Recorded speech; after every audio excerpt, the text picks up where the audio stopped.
Welcome back everyone. Last video में इसका आधा ही पार्ट अपलोड हो पाया था। हम देख रहे थे कि रिलेटिव ग्रोथ और एब्सोल्यूट ग्रोथ वाला पार्ट। तो बेसिकली जो रिलेटिव ग्रोथ होती है वो हम कैसे फाइंड करते हैं, तो वो होती है मतलब absolute growth upon initial growth.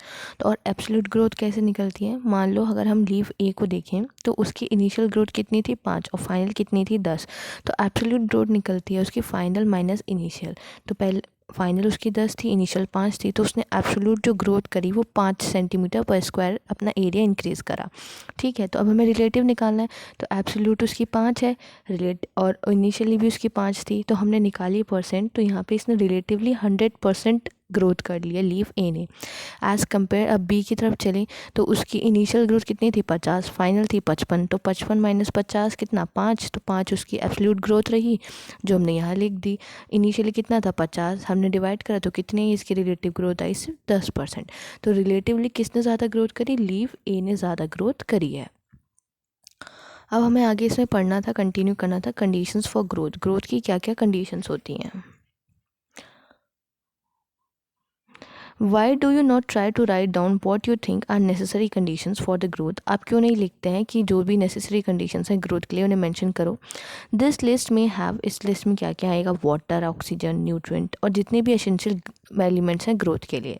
Plant cell grow करता है साइज में, कैसे करता है, सेल को एनलार्ज करके, which in turn requires water. तो basically the plant cell grow in size by cell enlargement which in turn requires water. तो सेल जो यहाँ पे अपना साइज कैसे ग्रो कर रहा है, वो बेसिकली वाटर से हो रहा है। यहाँ पे एनलार्जमेंट हो रहा है वाटर की रिक्वायरमेंट की वजह से। Turgidity of the cell help in extension growth, और टर्जिडिटी की वजह से क्या होती है, एक्सटेंशन ग्रोथ होती है। दस प्लांट ग्रोथ और further development intimately link to the water status of the plant. तो किससे लिंक्ड है, वो water status of the plant से लिंक है प्लांट की ग्रोथ।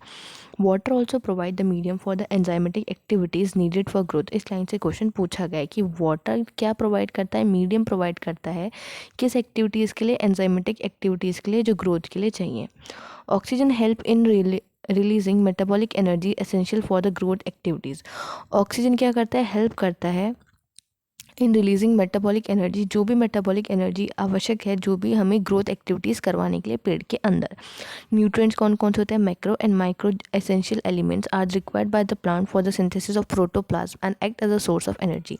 तो न्यूट्रिएंट्स क्यों चाहिए उसे, क्या सिंथेसाइज करने के लिए, प्रोटोप्लाज्म सिंथेसाइज करने के लिए और सोर्स ऑफ एनर्जी के लिए।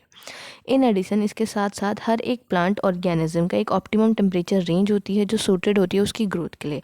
अगर कोई भी डेविएशन होता है उसका इस रेंज से तो उसे हम डेट्रीमेंटल टू इट्स सर्वाइवल, मतलब अगर डेविएशन जा रहा है तो उसके सर्वाइवल पे बर्न आएगी। तो इसलिए हर एक के लिए ऑप्टिमम कंडीशन डिसाइडेड है कि भाई इतना तो चाहिए, इससे नीचे चले जाओ, इधर चले जाओ तो उसके सर्वाइवल पे दिक्कत आ जाएगी। Environmental signals such as light and gravity also affect certain phases stages of growth। Environmental के कौन कौन से सिग्नल, लाइट हो गई, ग्रेविटी हो गई, ये भी इफेक्ट करते हैं कुछ फेजेस ऑफ प्लांट ग्रोथ को। अब हम पढ़ रहे हैं differentiation, dedifferentiation and the रीडिफरेंशिएशन। ये सब क्या होता है। The cell derived from the root apical and the shoot apical meristem and the cambium differentiate and mature to perform specific functions। जो सेल ड्राइव हुआ है रूट एपिकल और shoot apical meristem से और कैम्बियम से, वो डिफ्रेंशिएट होते हैं और मेच्योर हो जाते हैं एक स्पेसिफिक फंक्शंस परफॉर्म करने के लिए। This act leading to maturation is termed as differentiation. तो ये जो एक्ट हुआ मेच्योर होने का, इसी चीज़ को कहा जाता है इसी को कहा जाता है डिफ्रेंशिएशन। बेसिकली तीन चीज़ें हैं इसमें, differentiation, then dedifferentiation and the redifferentiation. नाम से समझ आया। अब हमें डिफ्रेंशिएशन समझ आ गया कि भाई सेल डिवाइड करते हैं, उसके अब कुछ सेल्स क्या हो जाते हैं, मैच्योर हो जाते हैं कि भाई वो अब एक फंक्शन ही परफॉर्म करेंगे, उनका काम ही वही है। अब इसके अलावा वो आगे ना डिवाइड करेंगे ना कुछ और काम करेंगे, एक पर्टिकुलर फंक्शन। जैसे फॉर एग्जांपल जाइलम है, तो जाइलम अब मैच्योर हो गया है, मतलब उसका एक फंक्शन डिसाइडेड है कि भाई उसे वाटर ट्रांसपोर्ट करना है, तो ये क्या है, स्पेसिफिक फंक्शन हो गया, ये काम करेगा। तो ऐसे ही जो सेल्स मैच्योर हो जाते हैं कुछ फंक्शन परफॉर्म करने के लिए, उन्हें कहते हैं डिफरेंशिएशन। फिर आता है डी डिफरेंशिएशन। डी का मतलब अब उसने वो अपनी चीज़ लूज़ कर दी, एबिलिटी। तो डी डिफरेंशिएशन बेसिकली होता है कि जब सेल अपनी डिफरेंशिएशन कैपेसिटी को लूज़ कर दे और वापस से रीगेन कर ले अपने डिवाइड करने की कैपेसिटी को, दैट इज़ डी डिफरेंशिएशन। फिर कहा गया है री डिफ्रेंशिएशन। चलो भाई अब डी डिफ्रेंशिएट हो गया था, अब वापस से फिर मैच्योर हो जाएगा, फिर अपने वही स्पेसिफिक फंक्शन परफॉर्म करने के लिए मैच्योर हो गया, तो दैट इज़ री डिफ्रेंशिएशन। तो 3 चीज़ें आती हैं, differentiation, D differentiation and the री डिफ्रेंशिएशन। अगर डिफ्रेंशिएशन समझ आ गया तो ये दोनों अपने आप ही आ जाएंगे। डिफ्रेंशिएशन में क्या है, सेल मैच्योर हो रहा है स्पेसिफिक फंक्शन परफॉर्म करने के लिए। डी डिफ्रेंशिएशन कि भाई जो मैच्योरनेस आई थी अब वो चली जाएगी, वापस से अपनी कैपेसिटी गेन करेगा डिवाइड करने वाली। फिर आया री डिफ्रेंशिएशन कि भाई अब फिर से एक बार उसने अपनी मैच्योर वाली कैपेसिटी, मैच्योर हो गया है, उसे रीगेन कर लिया है, अब वो स्पेसिफिक फंक्शन ही परफॉर्म करेगा। तो ये 3 टर्म्स होते हैं, differentiation, dedifferentiation and the री डिफरेंशिएशन।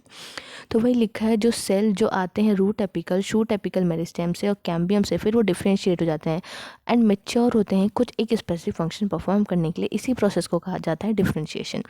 ड्यूरिंग डिफरेंशिएशन, जब डिफरेंशिएशन होता है तो cell undergo few to major structural changes both in their cell wall and the protoplasm.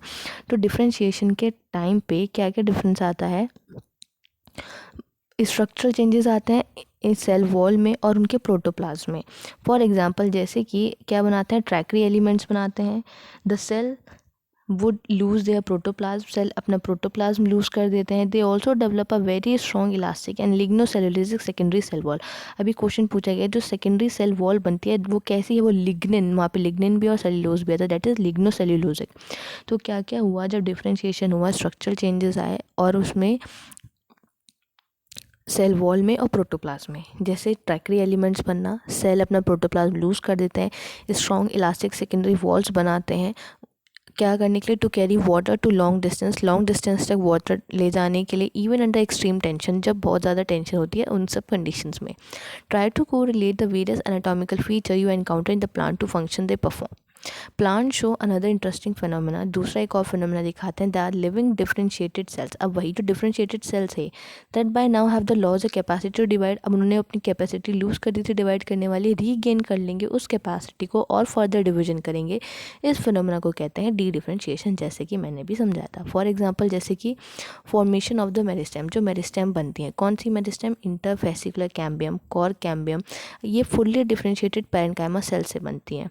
While doing so, ऐसा करने पे जो such meristem tissues able to divide and produce cell that once again lose the capacity to divide but mature to perform the specific function, that is redifferentiation. तो interfascicular cambium और cork cambium कहाँ से बनी है, जो differentiated parenchyma है। तो question पूछते हैं डी डिफरेंशिएटेड का एग्जाम्पल बताओ। तो क्या है डी डिफरेंशिएटेड का example, interfascicular cambium and the core cambium, examples of the D differentiation. ठीक है, और ट्रैक्री एलिमेंट्स क्या था, डिफरेंशिएशन का एग्जाम्पल था। अब आ गए हम यहाँ पे, इन्होंने कहा कि अब फिर से वाइल डूइंग सो, ऐसे कुछ मेरिस्टेम और या फिर tissue are able to divide and produce cells once again. अब भाई उन्होंने फिर से डिवाइड करा और फिर से क्या करा, डिफ्रेंशिएट हो गए, फिर से क्या हो गए, मैच्योर हो गए।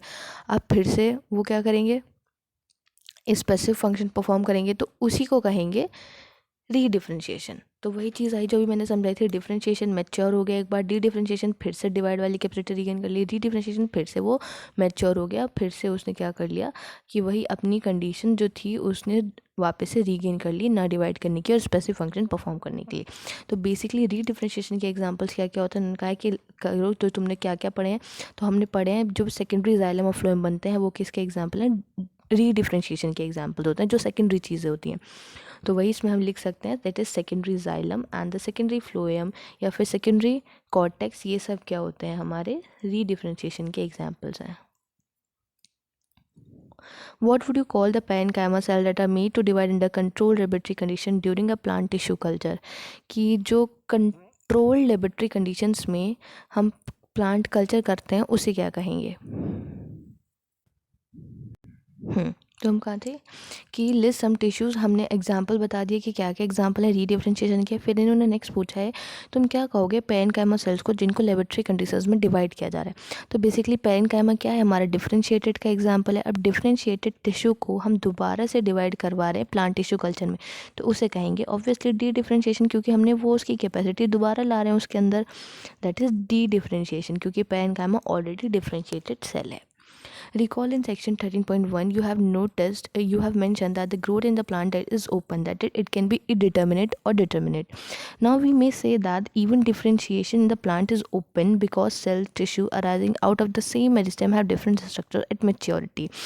कि जितने भी सेल टिश्यू अराइज कर रहे हैं सेम मेरिस्टेम से आ रहे हैं, लेकिन उनके अलग अलग स्ट्रक्चर है मेच्योरिटी पे। तो जो फाइनल स्ट्रक्चर आता है मेच्योरिटी पे सेल या टिश्यू का, उसे हम डिटरमाइन कर सकते हैं लोकेशन ऑफ द सेल, किस उसकी लोकेशन क्या है सेल के अंदर। फॉर एग्जांपल जो सेल अवे होते हैं रूट एपिकल मेरिस्टेम से differentiated as a root cap cells, वो रूट कैप सेल्स पर डिफ्रेंशिएट होते हैं, लेकिन जो पेरिफ्री की तरफ आ जाते हैं वो एपिडर्मिस में बन जाते हैं।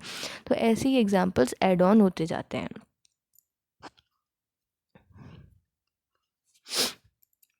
तो बेसिकली इन्होंने हमने बता दिया कि ओपन है, मतलब उसको हम इनडिटर्मिनेट भी कह सकते हैं और डिटर्मिनेट भी कह सकते हैं। डिटर्मिनेट कैसे कह रहे हैं उन्होंने एग्जाम्पल समझा दिया कि भाई जो पेरीफ्री पे चला जाएगा वो एपिडर्मिस बन जाएगा, जो उसके कहाँ चला जाएगा अवे हो जाएगा रूट एपिकल मेरिस्टेम से, वो रूट कैप में हो जाएगा मैच्योर। तो दैट इज़ डिटर्मिनेट, हम डिटरमाइन कर सकते हैं उनकी पोजीशन। नाउ डेवलपमेंट क्या है? डेवलपमेंट एक टर्म है जिसके अंदर सारे चेंजेस आते हैं, include all the changes that an organism goes through during its life cycle from germination of the seed to senescence. Germination से लेके सेनेसेंस तक जितने भी चेंजेस आते हैं लाइफ साइकिल के अंदर प्लांट की, उसे कहा जाता है यहाँ पे क्या, या बेसिकली ऑर्गेनिज्म, तो उसे क्या कहा जा रहा है? डेवलपमेंट। तो तभी लिखा है it includes all the changes जो भी ऑर्गेनिज्म के अंदर आते हैं लाइफ साइकिल के अंदर, उसकी जर्मिनेशन से लेके सेनेसेंस तक। Diagrammatic representation of the sequence of the process which constitute the development of a cell of a higher plant is given in figure. यहाँ पे पूरा उसे एक्सप्लेन किया गया है। ये मेरिस्टेमेटिक सेल्स हैं। मेरिस्टेमेटिक सेल्स प्लाज्मेटिक ग्रोथ करते हैं, फिर डिफ्रेंशिएट होते हैं, डिफ्रेंशिएट होने के बाद मैच्योर हो गए भाई, फिर मैच्योर सेल्स फिर बुढ़ापे में चले गए। ये पूरा प्रोसेस ऐसे ही चलता है। Plant follow different pathway in response to environment और phases of a life to form different kind of structure. जो प्लांट हैं वो अलग अलग पाथवे फॉलो करते हैं इन्वायरमेंट के रिस्पॉन्स में, या फिर जो उनकी लाइफ में फेजेस आती हैं उसके रिस्पॉन्स में different kind of structure. This ability is called plasticity. इस चीज़ को क्या कहा जाता है? प्लास्टिसिटी कहा जाता है, कि अलग अलग पाथवे को फॉलो करना इन्वायरमेंट या फिर फेजेस ऑफ लाइफ के अकॉर्डिंग, दैट इज प्लास्टिसिटी। जिसका एग्जांपल है हेट्रोफिली मिलती है कॉटन, कोरिएंडर एंड लार्कस्पर। इन सब में क्या मिलती है? हेट्रोफिली देखने मिलती है, और ये किसके एग्जांपल है? प्लास्टिसिटी। इन प्लांट्स में जो लीव्स हैं जुवेनाइल प्लांट्स की वो डिफरेंट शेप की होती हैं और मैच्योर में अलग शेप की हो जाती हैं। ऑन द अदर एंड वहीं दूसरी तरफ बात की जाए, difference in the shapes of the leaves produce in air and those produce in water in buttercup. तो अब देखो यहाँ पे ये इनके जुवेनाइल और मैच्योर के एग्जाम्पल हैं तीन, that is cotton, coriander and the larkspur. लेकिन वहीं पे अगर बटर कप की बात की जाए तो वहाँ इन्वायरमेंट के रिस्पॉन्स में आ रहा है। तो ये किसके एग्जाम्पल है? लाइफ फेजेस के एग्जाम्पल्स हैं ये तीनों, और जो बटर कप है वो एग्जाम्पल है इन्वायरमेंट का। तो वही हेट्रोफिलस है ड्यू टू इन्वायरमेंट। वहाँ पे क्या होता है भाई, अलग शेप हो जाती है एयर की वजह से, और दूसरी क्या आ जाती है? वाटर में दूसरी आ जाती है। तो लिखा है difference shape of the leaf produce in air and those produce in water in the butter cup. ये रिप्रेजेंट करता है हेट्रोफिली इन्वायरमेंट के according. This phenomena of heterophylly is an example of plasticity. ये एग्जाम्पल किसका है? Plasticity के examples हैं। देखो दिखा रखा है जुवेनाइल, एडल्ट, फिर नीचे टेरेस्ट्रियल हैबिट और उसकी वाटर हैबिट, तो ऊपर लार्कस्पर और बटर कप। तो ये किसकी है? ये है लाइफ फेजेस का एग्जाम्पल है, लाइफ फेजेस हेट्रोफिली है, और ये इन्वायरमेंटल वाली हेट्रोफिली है।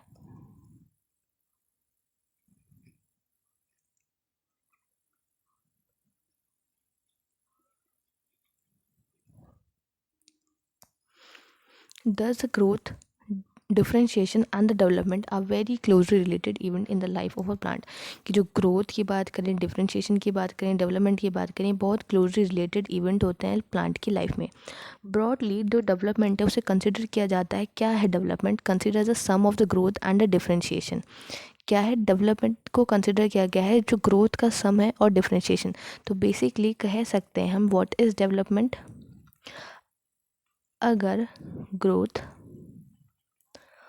और डिफ्रेंशिएशन को जोड़ दिया जाए, क्योंकि भाई ग्रोथ होगी, इंक्रीज होगा साइज में, कुछ सेल मैच्योर होंगे, स्पेसिफिक फंक्शन परफॉर्म करेंगे, तभी क्या होगा? डेवलपमेंट होगा, दैट इज डेवलपमेंट। तो development is growth plus differentiation. Development in plant, जैसे कि प्लांट ही में तो both growth and differentiation is under the control of intrinsic and extrinsic factor. दोनों के अंदर कंट्रोल, मतलब इंट्रिंसिक और एक्सट्रिंसिक फैक्टर्स कंट्रोल रखते हैं इस पर। द फॉर्मर इंक्लूड, जो पहले वाला है उसमें क्या आता है? इंट्रासेलुलर और जेनेटिक और इंटरसेलुलर फैक्टर्स आते हैं, जैसे कि प्लांट ग्रोथ के हार्मोन रेगुलेटर बेसिकली ये सारी चीज़ें। वहीं पे इंक्लूड जो लेट वाला एंटिटीज उसमें क्या इंक्लूड आता है, टेम्परेचर, एक्सट्रिंसिक में टेम्परेचर, वाटर, ऑक्सीजन, न्यूट्रिशन, ये सब किसके अंदर आते हैं, एक्सट्रिंसिक फैक्टर्स में आते हैं। तो अब हम पढ़ने जा रहे हैं प्लांट ग्रोथ रेगुलेटर, जो इंट्रिंसिक फैक्टर है, अंदर वाला फैक्टर है। तो प्लांट ग्रोथ रेगुलेटर्स कैरेक्टरिस्टिक्स क्या है ये प्लांट ग्रोथ रेगुलेटर्स, जिन्हें हम PGR भी कहते हैं, है क्या, ये एक स्मॉल सिंपल मॉलिक्यूल है अलग अलग केमिकल कंपोजिशन के। इसके अंदर इंडोल कंपाउंड आ सकते हैं, जैसे कि indole tree acetic acid, adenine derivatives आते हैं, N6 amino purine, kinetin, derivatives of carotenoids, abscisic acid ABA, terpenes है, जिब्रेलिक एसिड एंड GA3 बोलते हैं। गैसेस का एग्जांपल है इथाइलिन। अभी यहाँ से क्वेश्चन पूछे गए कि भाई बताओ इंडोल कंपाउंड्स या फिर बोलते हैं इंडोल 3 एसिटिक एसिड है, आइए किसका डेरिवेटिव है, तो इंडोल कंपाउंड्स है।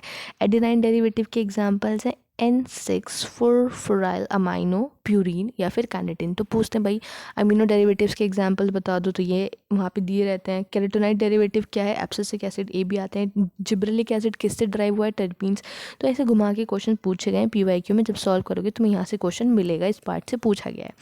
Plant growth regulator variously describe किया जाता है उनको प्लांट ग्रोथ सब्सटेंसेस या फिर प्लांट हार्मोन्स या फिर फाइटो हार्मोन्स। तो इनके इतने सारे एग्जाम्पल्स हैं प्लांट ग्रोथ रेगुलेटर्स के, प्लांट ग्रोथ के सब्सटेंस या फिर प्लांट के हार्मोन्स या फिर फाइटो हार्मोन्स।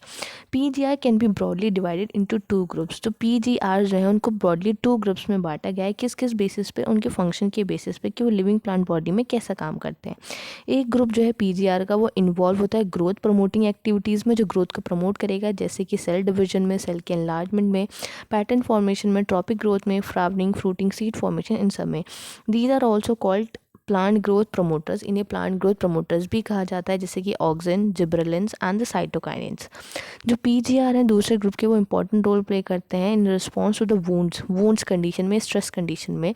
जो भी स्ट्रेस आता है प्लांट के अंदर, बायोटिक एंड एबायोटिक ओरिजिन, वो इन्वॉल्व होते हैं वेरियस ग्रोथ इनहिबिटिंग एक्टिविटीज़ में, जैसे कि डॉर्मेंसी लाएंगे, एब्सिसन लाएंगे। The PGR abscisic acid belong करता है इस ग्रुप। तो जो एब्सिसिक एसिड है वो क्या है, प्लांट ग्रोथ इनहिबिटर है।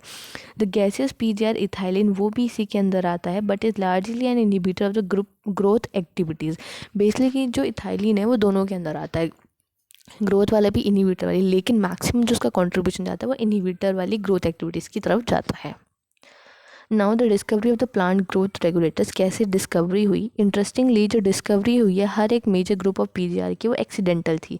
ये इसका कब स्टार्ट हुआ, जब ऑब्जर्वेशन करी उन्होंने, किसने, चार्ल्स डार्विन ने और उनके सन फ्रैंकिस डार्विन ने, जब वो ऑब्जर्व कर रहे थे हीलियोपेटाइल ऑफ कैनरी ग्रास। तो क्वेश्चन पूछते हैं किस ग्रास को कर रहे थे और कौन कर रहे थे। जो क्या response to the unilateral illumination by the growing towards the light, कि बेसिकली वो एक ही डायरेक्शन में मुड़ रहे थे लाइट की तरफ, that is phototropism. After a series of experiment उन्होंने कंक्लूड करा जो टिप है हीलियोपेटाइल की, वहाँ पे कुछ ना कुछ ऐसा है, वो the site of transmittable influence that cause, मतलब यहाँ कुछ है ऐसा तो इन्फ्लुएंस है कि वो भाई एक ही तरफ बेंड करता है, मतलब उसके इन्फ्लुएंस में ही बेंडिंग होती है हीलियोपेटाइल की। तो auxin was isolated by the FW Went from the tips of the coleoptile of the oat seedling. तो सबसे पहले ऑक्सिन जो था आइसोलेट किया FW वेंट ने, कहाँ से, ओट सीडलिंग की हीलियोपेटाइल से। तो वही लिखा गया एक्सपेरिमेंट डिमॉन्स्ट्रेट करे कि जो टिप है हीलियोपेटाइल की वो किसका सोर्स होती है, ऑक्सिन का। देखो ऑक्सिन का सोर्स होती है, इन्होंने ये यहाँ पे शो किया है। Arrow indicate the direction of light, arrow क्या इंडिकेट कर रहे हैं कि लाइट की डायरेक्शन क्या है, तो वो उधर की तरफ ही बेंड कर रहा है ना, दैट इज फोटोट्रोपिज्म। फिर आए द बैक ने, जिसे कहते हैं foolish seedling disease of the rice seedling, rice seedling में होती है, was called by fungal pathogen. कौन करता है, फंगल पैथोजन करता है, that is Gibberella fujikuroi. E. Kurosawa reported that the appearance of the symptom of the disease in the rice seedling, तो ये E जो जिब्रेला फ्यूजिकोराई ये डिजीज़ कॉज करता है, और जो E. कुरोसावा थे, यहाँ से ये फुल स्टॉप है, उसके बाद दूसरा सेंटेंस स्टार्ट हो गया यहाँ से कि E. Kurosawa reported that the appearance of the symptom of the disease in the rice seedling when they were treated with the sterile filtrate of the fungus, कि उन्होंने देखा कि जो सिम्टम्स आए थे डिजीज़ के राइस सीडलिंग में, तो एक्टिव सब्सटेंस जो later identified as a gibberellic acid, तो किसके वजह से आ रहा था, वो जिब्रेलिक एसिड की वजह से आ रहा था। तो यहाँ से किसकी डिस्कवरी हुई, दैट इज जिब्रेलिक एसिड की। अब फिर थे F. स्कूक और उसके को वर्कर, उन्होंने ऑब्जर्व करा कि जो इंटरनोडल सेगमेंट है टोबैको स्टेम की, द कैलस मतलब अनडिफरेंशिएटेड सेल्स थे वहाँ पे, बहुत सारे प्रोलिफरेट हो रहे थे। अगर in addition to the oxygen the nutrient medium was supplemented with one of the following. तो बेसिकली कब हो रहे थे, जब वहाँ पे इसके साथ साथ में ऑक्सीजन के साथ साथ ऑक्सीजन भी डाला जा रहा था। तो extract of the vascular tissue, east extract, coconut milk और द डीएनए, ये सारी चीज़ें यहाँ से एक्सट्रैक्ट की गई। Miller et al. Later identified and crystallized the cytokinins promoting active substance as they termed as kinetin, और उसको बाद में क्या नाम रखा गया, kinetin नाम रखा गया। फिर आते हैं बाद में, during the mid 1960 3 independent researches चल रही थी। उसमें क्या था, reported the purification and the chemical characterization of 3 different kind of inhibitors. उन्होंने अलग अलग 3 इनिबिटर्स का बताया जब वो अपने अलग एक्सपेरिमेंट कर रहे थे। इनिबिटर बी नाम दिया, एक ने एप्सिसिक सेकेंड और एक ने डोरमिन। लेटर पता चला कि ये केमिकली आइडेंटिकल है, मतलब एक ही केमिकल है जिसको अलग अलग नाम दे दिए गए, तो बाद में उसका नाम रख दिया गया abscisic acid, that is ABA। After that, H. Cousins 1910 में confirmed the release of volatile substance from the ripened orange that hastened the ripening of the stored unripened banana। तो H. Cousins थे, उन्होंने ये देखा कि कुछ गैसेस सब्सटेंस निकलता है जो पके हुए ऑरेंजेस हैं, और फिर उन्होंने जो कच्चे केले थे उनको भी पका दिया। तो यहाँ से डिस्कवरी हुई इथाइलिन की। लेटर इस वोलेटाइल सब्सटेंस को कहा गया इथाइलिन। एक कैसा है, ये गैसियस PGR है। तो ऐसे करते करते सारे हमारे जो हार्मोन्स, प्लांट हार्मोन्स, उनकी डिस्कवरी हुई। ऑक्सीजन आया, ऑक्सीजन को आइसोलेट किया गया। फिर जिब्रेलिक एसिड आया, जिब्रेला फ्यूजिकोराई, जो फंगस डिजीज़ वहाँ से कॉज होती है, वहाँ से उसको आइसोलेट करा। फिर स्कूक एंड मिलर आए, उन्होंने काइनेटिन और ये सब को आइडेंटिफाई करा। लास्ट में जो 3 अलग अलग थे, इन्होंने काम कर रहे थे, उन्होंने उसको डिस्कवर कर दिया। एब्सिसिक एसिड को अलग अलग नाम दिए गए, इनिबिटर बी, एब्सिसिक सेकेंड, डोरमिन, और लास्टली जो एच कज़न थे उन्होंने डिस्कवर की इथाइलिन। तो इस वीडियो में हम इतना ही रखते हैं। नेक्स्ट में हम पर्टिकुलर से स्टार्ट करेंगे कि ऑक्सीजन क्या होता है। हर एक हार्मोन को अच्छे से पढ़ेंगे, क्योंकि हार्मोन वाले से बहुत ज़्यादा क्वेश्चंस पूछे जाते हैं, बहुत ज़्यादा क्वेश्चंस आते हैं यहाँ से। और पूछते हैं, फंक्शन पूछते हैं, बेसिकली लाइन दे देंगे उठा के, फिर पूछेंगे कि बताओ ये किसका फंक्शन है या ये कौन सा हार्मोन कराता है। तो नेक्स्ट वीडियो में हम प्रॉपर पूरे सारे फिजियोलॉजिकल इफेक्ट पढ़ेंगे कि क्या होते हैं PGRs के। मिलते हैं नेक्स्ट वीडियो में, तब तक के लिए thank you and bye bye.